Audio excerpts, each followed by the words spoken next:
Hi, my name is Susanna Mills, and I'm the deputy editor of the American Philatelist.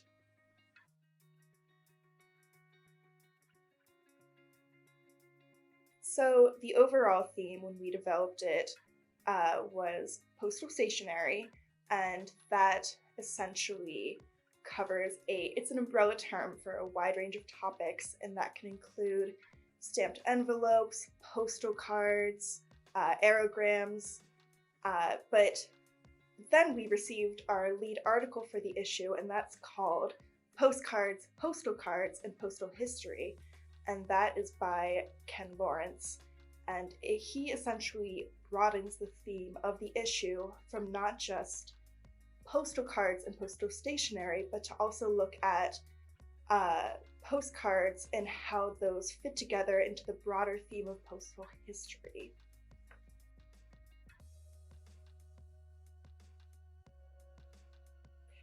So I had the pleasure of working with Bill Moskoff and Carol Gale, and they are two professors who wrote an article on atrocity propaganda used by the Allies in World War I.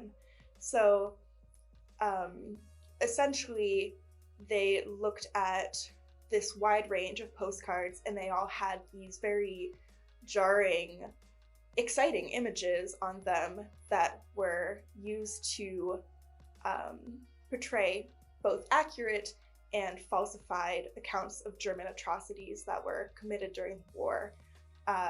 One example that I really enjoyed and that we will show you, one example is this transformational postcard.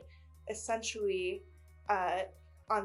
you can look at the postcard and it has an image, like a drawing of the Kaiser, and then you flip up the top and the Kaiser's head turns into a pig head, and he's watching the burning of a cathedral in France, and that's something that actually happened, and then they made this propaganda postcard to help convince more people to join the war effort.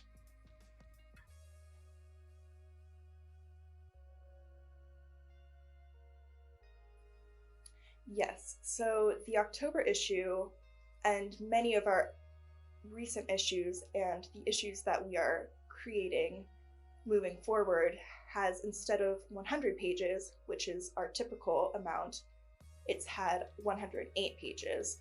So basically what that means is that we've had so much material that we really want to fit in, and we really want to give the members of the APS and not enough space to do it in 100 pages.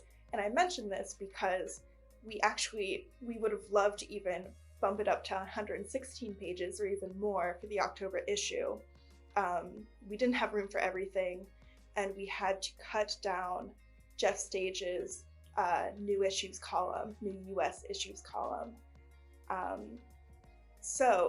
But the good thing is that all of the parts that we had to cut out of his column are on the website, and they can be read right now.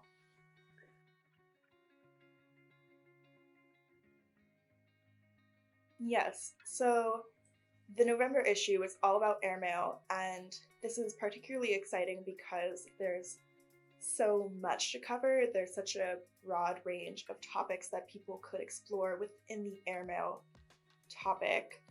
And it's also exciting because the pioneering airmail era in like the 1910s to 30s to 40s was an extremely romantic time of history. So you have all of these heroic pilots going and doing these very brave things, often, crashing terribly, sometimes making it, sometimes not, and going places that no one had ever reached before. And of course, developing airmail routes went along with that. So we have a couple of articles that talk about these pioneering eras. One is a French pioneer pilot, kind of a heroic pilot, and another one is about airmail into the Canadian North, which was virtually inaccessible otherwise. So both of those kind of deal with that era. And then we have some other articles about airmail as well, but I really enjoyed the topic. And that's really exciting, and that sounds like it's a great tie-in with the education department's course offerings for the month. Yes. So I hear that there are going to be 4 or 5 offerings on C3A, all related to airmail.